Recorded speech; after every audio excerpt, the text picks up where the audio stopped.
Rob, when we were doing our show notes yesterday, we were kind of looking like we don't really have that much to talk about this week. Maybe let's find some segments, but today we're just going to jump right into it because today it came out. Massive news coming out of Ottawa. The next head coach of the Canadian men's national team has been named, and it is none other than the leader of the best team in Canada, the Trinity Western Spartans, Mr. Ben Josephson. And now, Rob, I think we need to just cut back to a bit of a history lesson back to last week's show with something that I had to say back last week's show. Let's roll the tape. Let's roll the tape. Like that's what they have the ability to do. It's just there's so much depth in their program, just breeds quality. Yeah, and I mean, I wouldn't be surprised since we've seen the retirement of Glenn Hoag from the men's national team. I wouldn't be surprised if we see Coach Ben Josephson take over his mantle because there's no question to me who the best coach in Canada is. There's no doubt about it. It's Ben Josephson. No questions asked. Yes. Everett, right on time with the takes. That was 1 week ago today when that was said on this very show. And now here we are earlier today. It was announced that very thing, just as you predicted. A void left by Glenn Hoag. And I think pretty clearly the best and most logical candidate to fill that job. And it's Ben Josephson. He will start, I think, April 1st of 2022 will officially become the next coach of the Canadian men's national team. Yeah, absolutely. As of April of 2022, he will be heading from Langley to Ottawa to join the men's national team. He will be giving up his role as head coach of the Trinity Western men's team. He's been at Trinity Western now for 23 years altogether, from being an athlete to an assistant coach, taking over the mantle team in 2007. He's led that team to 5 national championships. And you know what? It could have probably been 6. With the canceled season that we had back in 2020. That's also counting last year's not happening season in U Sports. So it could have been more. Has hands down been the most dominant program in men's volleyball in Canada over the past year. Already, he's going to be jumping onto a team that is filled with his past former athletes. We've got Ryan Sclater, Lucas Van Berkel, Jansen Van Dorn, Stephen Marshall, Eric Lepke, all former Trinity Western Spartans, and realistically, it is just the best move for volleyball. It's you know what, as much as my take is from last week is great, it's the obvious move for volleyball Canada to take, right? We saw how difficult it was with Stefan Antiga for a foreigner to come in and lead this team. If you don't understand North American volleyball, and if you don't understand how it works between youth sports and how the programs work, it's difficult to come in from the outside and lead this team. And so there's no one else that deserves this more than Ben Josephson.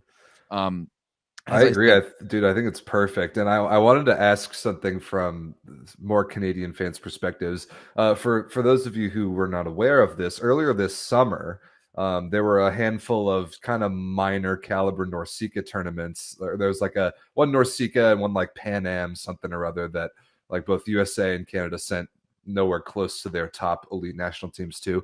And one of those in particular, Canada just straight up told Ben Josephson to take the Trinity Western men's program, re-outfit them in Team Canada jerseys, and send them straight to that tournament as Trinity Western, but they were all competing as Team Canada. And they performed pretty well at that tournament. How much of that, Everett, do you think was perhaps testing or a trial run of Ben Josephson in that kind of role? Was this writing on the wall all the way back then? I mean, the reality is that this has been happening with Trinity Western for a number of years now. Back in the day, there was Pan Am U23 events that they just used to send Trinity Western to, both the men and the women. I mean, hell, we can even go all the way back to 2011 when he led the Trinity Western Spartans to the Club World Championship. And they even came, they lost to Zenit Kazan and came home with a win, beating a team from Iran. I remember they got 27 blocks in that match, right? So sending Trinity Western teams to represent Canada is something that's kind of always happened.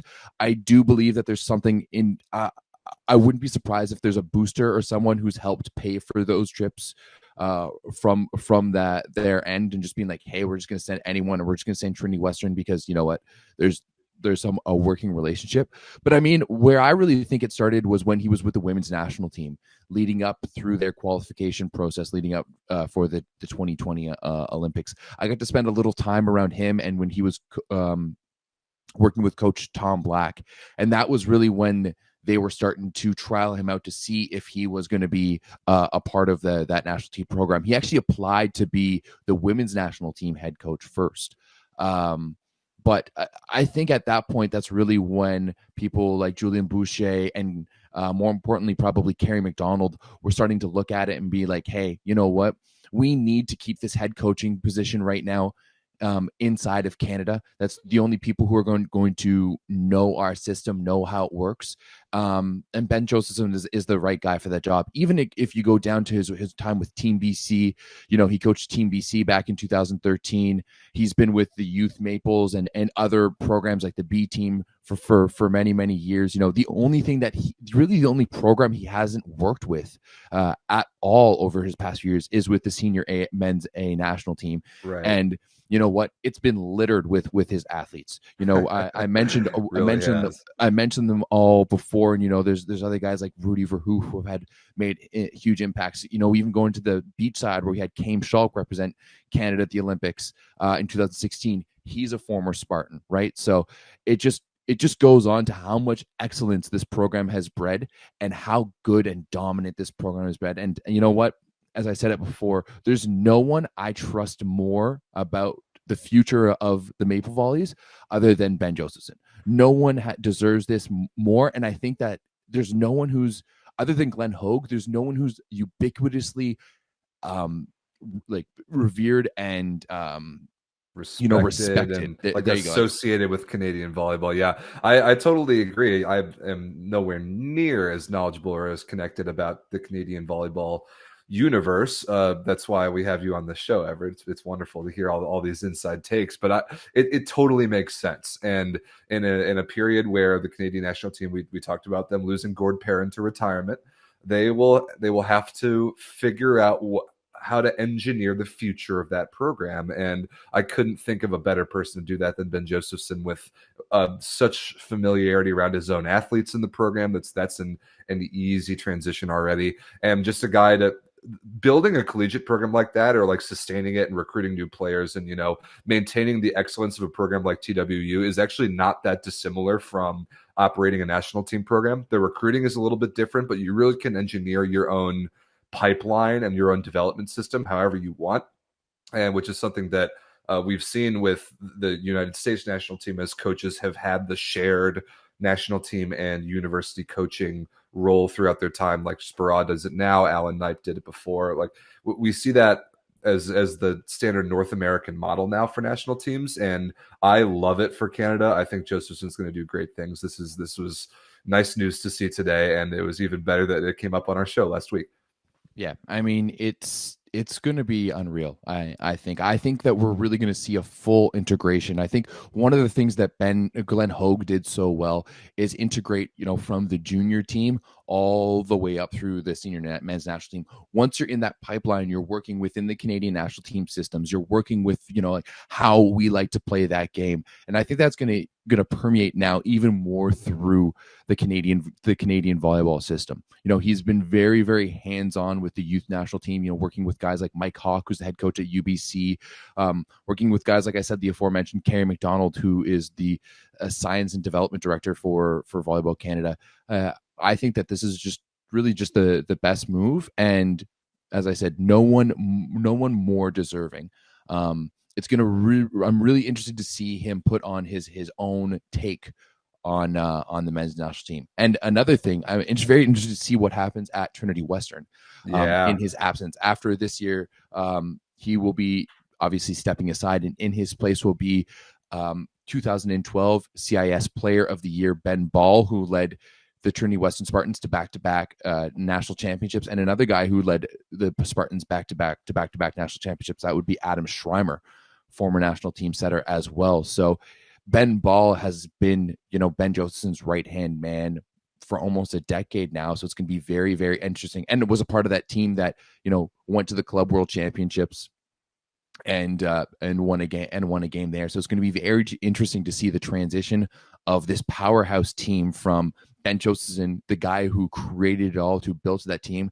He was the Trinity Western Spartans' first All-Canadian back in 2002 as a player, and I then love it when that sort of thing happens. right. He's been that guy. He's upheld their legacy so long, and now he's passing it off to two of the best guys who have ever worn the navy and white.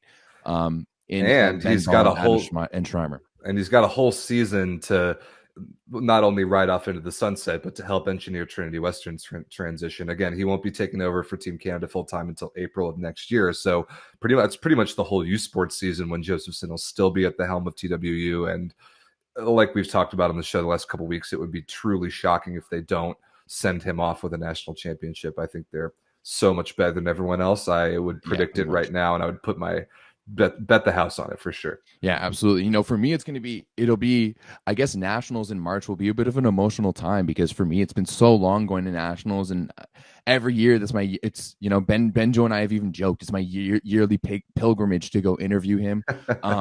So yeah, it's gonna be an interesting time as his last U Sport national championship. But as I said, no one more deserving than Ben Josephson, and I think that there's everyone involved in Canadian volleyball, from the players to the administrators to other coaches across the country. Everyone is very happy for Benjo and his newly appointed role.